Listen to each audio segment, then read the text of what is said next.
Good day all and welcome once again to my YouTube channel. So today we are going to be having a class on biology, and the class is on a very important topic called hormones and endocrine system. Now on the board we have the different areas that we are going to be considering on hormones, and then the first is to look at the definition of hormones, and then we'll consider the other aspects of hormones.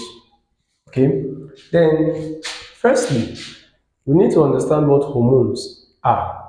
What are hormones? Hormones are simply chemical substances that are secreted in small or minute amounts by some special glands of the body that are called endocrine glands or ductless glands, and they are carried and transported via the bloodstream in animals or vascular system in plants to their targeted organs where they exert specific effects. So that's all about hormones. Now, there are important things that you need to know about hormones in terms of the nature or the form with which they act. Now, hormones are known to act remotely. How does that mean? It means hormones are known to act on their targeted organs that are distant from the site of production. For example, if you have an insecticide, and then of course you know there is a can that contains the main substance, and then you see a cockroach on the wall. When you spray the insecticide to the wall is the targeted organ in the case of hormones, and while the content of the container, which is the main substance, the insecticide, is known to be the hormone, and while that of the container carrying the content is known as the endocrine gland that tends to secrete the hormone. Now, we know what hormones are. The next is to understand endocrine glands. I made mention of the fact that there are special glands of the body that secretes hormones, and they are regarded as endocrine glands. Now, what are endocrine glands? Endocrine glands are simply glands that secrete hormones. They are also called ductless glands. They are called ductless. Now, the reason why they are called ductless glands is because their secretions do not involve tubes, vessels, or ducts for their secretion. So it therefore implies that the reason why they are called ductless is because they have the absence of ducts, okay, and they are actively involved in the secretion or production of hormones. Classical examples of endocrine glands, we have the thyroid gland, the pituitary gland, we have the adrenal gland, and then even the parathyroid gland and the rest of them. Whenever should you mistake endocrine glands for exocrine glands?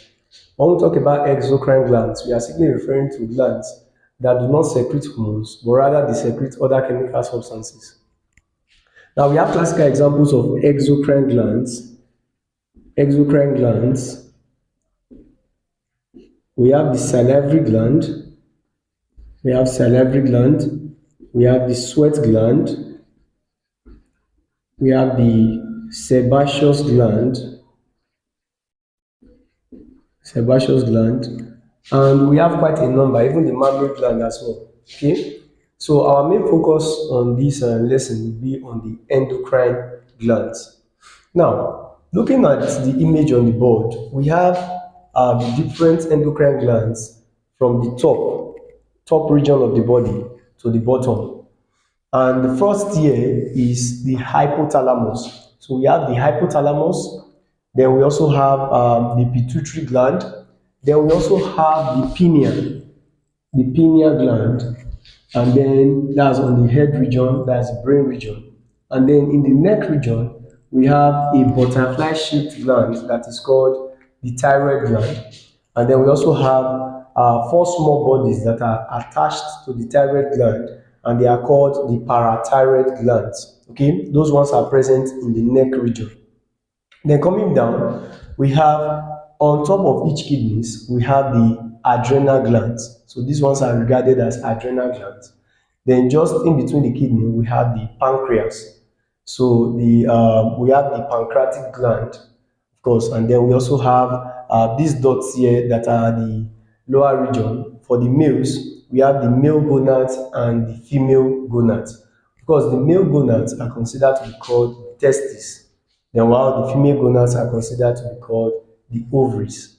Okay, so these are the different glands, that's endocrine glands, that we are going to be looking at. All right, so now to start with, we consider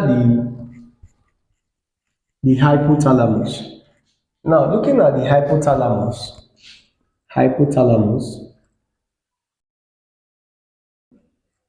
the hypothalamus functions as a gland, an endocrine gland, that tends to secrete hormones.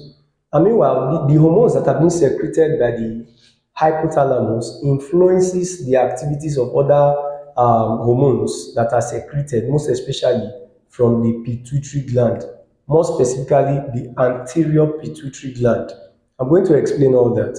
But mind you, you should know that the hypothalamus, the hormones that are being secreted by the hypothalamus are hormones that cause the release or stimulation of other hormones. Hence, the hypothalamus is also known to be the master of the hormone secreting or releasing hormone. So I can call the hypothalamus a site of hormone releasing hormone. So the HRH here stands for hormone releasing hormone. Okay, and what are some of these hormones that are being secreted by the hypothalamus? The first is the growth hormone, releasing hormone, the growth hormone releasing hormone. And then we also have the gonadotropin releasing hormone, Then we also have the corticotropin releasing hormone, Then we also have the thyrotropin, releasing hormone, Then we also have the somatostatin, and then we have the dopamine. So these are hormones that are secreted by the hypothalamus of the brain. Okay. Now, remember I said that these hormones that are secreted by the hypothalamus, they cause the stimulation or the release of hormones from the pituitary gland, more specifically the anterior pituitary gland. Okay, so looking at the anterior, or looking at the pituitary gland, the pituitary gland, now you should know that we have the anterior pituitary gland, because we have two regions of the pituitary gland. We have the anterior and then we have the posterior. So the anterior pituitary gland and the posterior pituitary gland. Now looking at the anterior pituitary gland, there are hormones that are present in the anterior pituitary gland. And what are some of these hormones? Now I'll be enlisting them now. For the anterior pituitary gland, we have more hormones in the anterior pituitary gland than in the posterior pituitary gland. Okay? Hormones that are present in the anterior pituitary gland includes, we have the growth hormone, then we also have the adrenocorticotropic hormone, also known as the ACTH. Then we also have the thyroid stimulating hormone, that's the TSH. Okay, and then we have the follicle stimulating hormone, that's the FSH. And then we also have the luteinizing hormone, LH. These two hormones are considered as the gonadotropins. And also we have prolactin. Now these are hormones that are secreted in the anterior pituitary gland. Then looking at the posterior pituitary gland, for the posterior pituitary gland, there are basically two hormones that are secreted there. And what are the two hormones? The first is called the oxytocin and the ADH, that is the antidiuretic hormone. Antidiuretic hormone.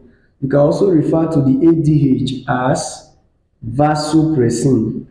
So in case you come across a name of an hormone known as vasopressin, just know that they are also referring to antidiuretic hormone. So these are the hormones that are secreted in the pituitary gland. All right. Then the next gland, still on the head region, that's talking about the brain region, is the pineal. So for the pineal gland, we have it to secrete just an hormone, and the hormone that is being secreted by the pineal gland is called the melatonin. Melatonin. Now melatonin is the hormone secreted by the pineal gland, and the work of this melatonin is that it tends to regulate, it regulates the body's clock. So it regulates the body's clock, meaning that it is the hormone that is actually responsible for preparing us to fall asleep at night and to wake up at sunrise. Okay, so that's this work of the melatonin. All right.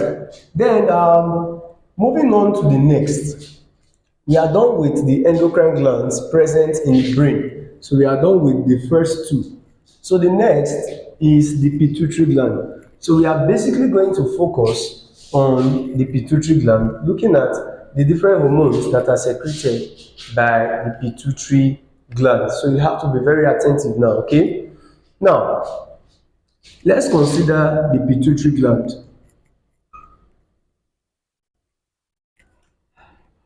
Considering the pituitary gland, we'll look at the anterior pituitary first. The anterior pituitary gland. Remember that in the anterior pituitary gland, the first hormone there is growth hormone. And don't forget that if you come across a question that was the master gland, which of the following endocrine gland is referred to as the master gland, I tell you the answer is the pituitary gland. But mind you, remember that majority of the hormones present in the pituitary gland are hormones that are under the influence of the hypothalamus. Remember, the anterior pituitary gland contains more hormones than the posterior. All right. And again, considering the growth hormone, you can say that the growth hormone, in terms of its release, is under the influence of the growth hormone releasing hormone, GHRH. And where can you find the growth hormone releasing hormone? You can find it in the hypothalamus. So what tends to influence the secretion of growth hormone, GH? It is the GHRH, being the growth hormone releasing hormone from the hypothalamus. All right. So what is now the function of growth hormone? Of course, it's responsible for growth. Another name for growth hormone is called somatotropin. All right. And it is actually involved in growth, the growth process. Now, you could be having oversecretion and undersecretion. Now, listen, for the oversecretion of growth hormone in children, it leads to a condition called gigantism. Gigantism. Then, while in adults, that this one is in children, in adults, it leads to a condition known as acromegaly. Acromegaly in adult. Now, in children, that gigantism simply means that the child tends to grow far more than his age. Then, of course, acromegaly is the growth of the hands beyond the normal proportion, the growth of the hands and the feet, talking about the legs, the limbs beyond proportion, the normal proportion. Okay. Then, generally, the undersecretion of the growth hormone leads to what is called dwarfism. Dwarfism. Okay, that's what it leads to. Then the next hormone under the pituitary gland is the adrenocorticotropic hormone. Now, adrenocorticotropic hormone, which is also called the ACTH, this hormone from the word adreno is coming from what? Adrenal. Adrenal. Then from the word cortical is coming from what? Cortex. So we can say that it is basically the hormone that is involved in the stimulation or the secretion of hormones from the adrenal cortex of the kidney. Okay, so that's its work. Its own is just to secrete or stimulate the secretion of hormones from the adrenal cortex. The next is the follicle stimulating hormone. Now, the follicle stimulating hormone and the luteinizing hormone, they are actively involved in, remember that they are also called the gonadotropins. So they are actively involved in the sexual features present in both males and females. So I can say that both of them, they are actively involved in bringing about the sexual features or characteristics that you can see in males and in females. All right. And then we also have the thyroid stimulating hormone. Thyroid stimulating hormone, which is also known as the TSH. Remember that there is an hormone that actually produces the thyroid stimulating hormone. That hormone is coming from the hypothalamus, which is called the thyrotropin releasing hormone. Now, thyrotropin releasing hormone, which is TROH, tends to stimulate the production of thyroid stimulating hormone, TSH. And this thyroid stimulating hormone now helps the thyroid gland in the secretion of thyroid hormones.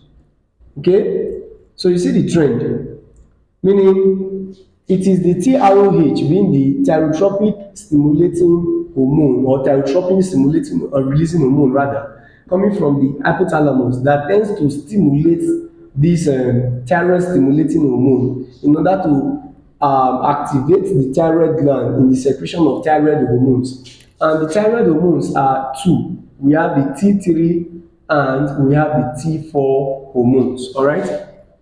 So that's just the trend. Then we now have the last hormone under the anterior pituitary called prolactin.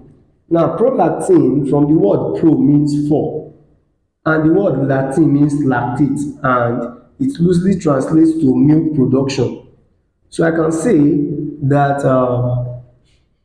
the prolactin is involved in the secretion of milk from the mammary glands of females. All right. So that's all about the anterior pituitary gland.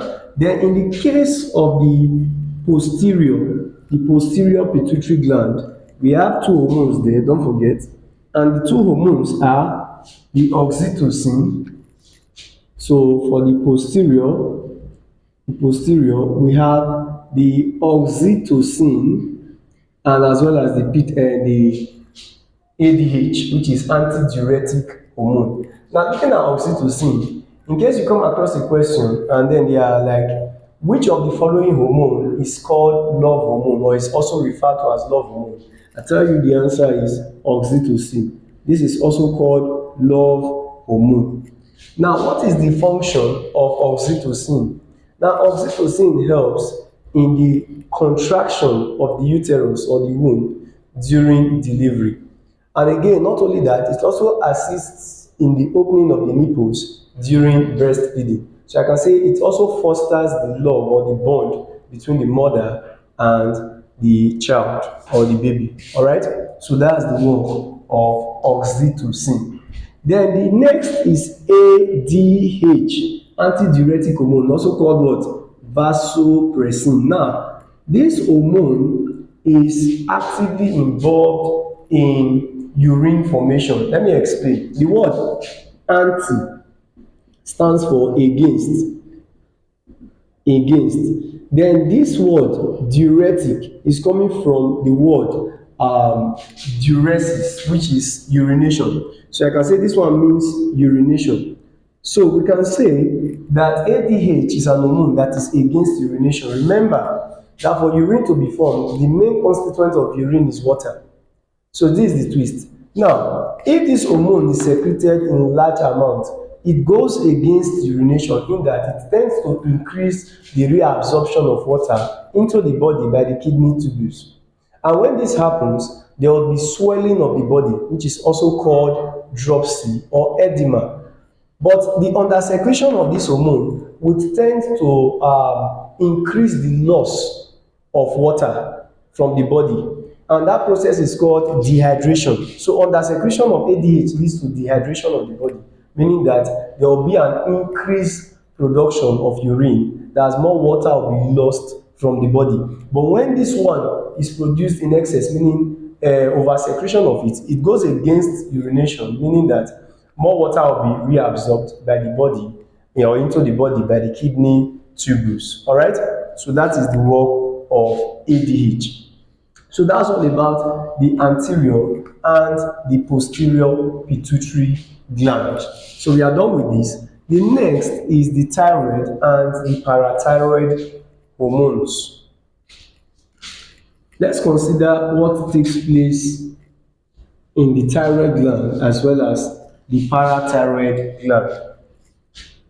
So the thyroid gland and parathyroid gland.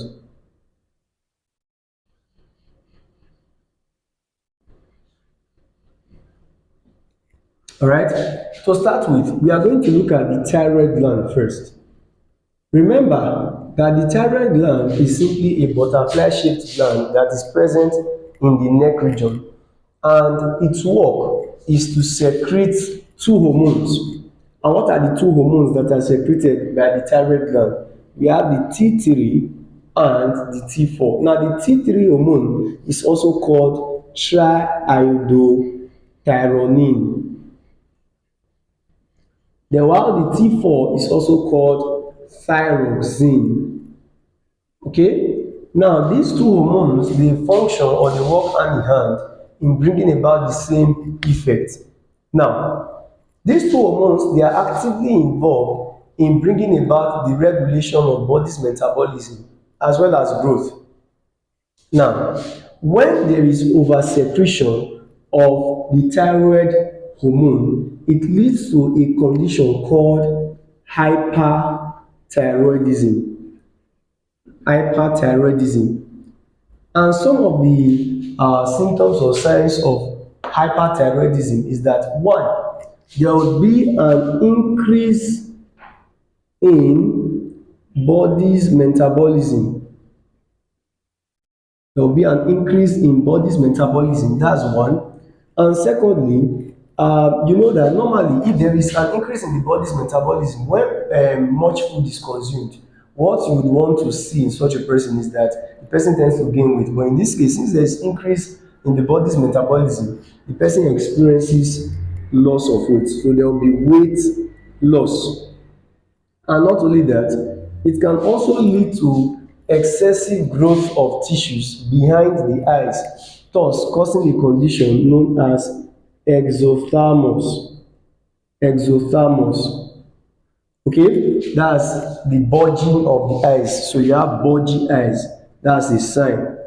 Bulgy eyes. Then, of course, there might be probably tremors. Tremors means involuntary shaking movement. Can also be as a result of that. Then, not only that, you might also be experiencing, heat intolerance, in that there will be excessive sweating. as well as increase in heart rate or heartbeat. So those are some of the symptoms of hyperthyroidism. Then when there is under secretion of thyroid hormone, it can lead to a condition known as hypothyroidism. Hypothyroidism. And when we say hypothyroidism, it's just directly opposite to the hyper. Firstly, you would have reduced body's metabolism, reduced body's metabolism. So it means this can in turn lead to weight gain, in that the person might be consuming less food but gaining excess weight. Okay, so it leads to weight gain because there is nothing to actually metabolize the food materials. So weight gain. And in children, it leads to a condition called cretinism. Cretinism. Now let me explain what cretinism is. A child that is suffering from cretinism is said to be called a cretin. And what is often associated with cretinism is when the child is physically, mentally, and sexually retarded. Those are the things that are associated with cretinism. All right. And then, of course, there will be the person will be less alert. And not only that, the person can experience cold intolerance. When we say cold intolerance, it means that the person might be actually feeling cold even in warm weather. So those are some of the symptoms or signs of hypothyroidism. Then looking at the parathyroid gland, I told you that there are four small glands that are seated on the thyroid gland. And their basic work in terms of function is that they secrete parathyroid hormone, or simply put, parathormone. Now, this parathormone, they function in increasing the level of calcium ions present in the body. Let me quickly explain that. Now, looking at the parathyroid gland, remember I said they secrete parathyroid hormones. So this one is secrete parathyroid hormones or parathormones, and these hormones, they are actively involved in increasing the reabsorption of calcium ions into the blood. Okay, now this hormone tends to increase the reabsorption of calcium ions into the blood. And how does it do that? It can actually reduce the rate of absorption of calcium ion in the gastrointestinal tract. And also it can also function in absorbing calcium ions even from the bones, as well as probably other parts of the body. So even from the kidney, in terms of the kidney, it tends to increase the reabsorption of calcium ions into the body, and also increase the excretion of phosphate ion outside the body via urine. Okay, but there are some symptoms that are associated with the oversecretion of this kind of hormone, that's the parathyroid hormone. And what are some of these symptoms that are associated? First, we have fragility of bones and teeth. And not only that, it can also lead to a condition called osteoporosis. So it means that the bones will just be fragile or friable, meaning that they can be subjected to easy fracture or breakage. All right. Then, while out of the under secretion of this parathyroid hormone can lead to conditions known as muscle spasm, or the muscle become uncontrollable. The activities of the muscle becomes uncontrollable and spasmodic. And of course, it can as well lead to issues. If not even properly checked, the undersecretion of this hormone can ultimately result in death. All right. So that's that about the parathyroid hormone. But there's an hormone that tends to work against the parathyroid hormone, and that hormone is called calcitonin. In case you are asked, what hormone tends to reduce the level of calcium ions in the body is called calcitonin. Then which one tends to increase the level of calcium ions in the body is what? parathyroid hormone. So we are done with that of the thyroid gland and the parathyroid gland. So this video is my hope that you're able to understand quite a number of things concerning hormones. This will be the first part of the video. In our second part of the video, we are going to be considering insulin all through to the functions of hormones. Don't forget to like this video, subscribe and share, and make sure you always stay tuned to this channel. I love you all. Thanks for watching.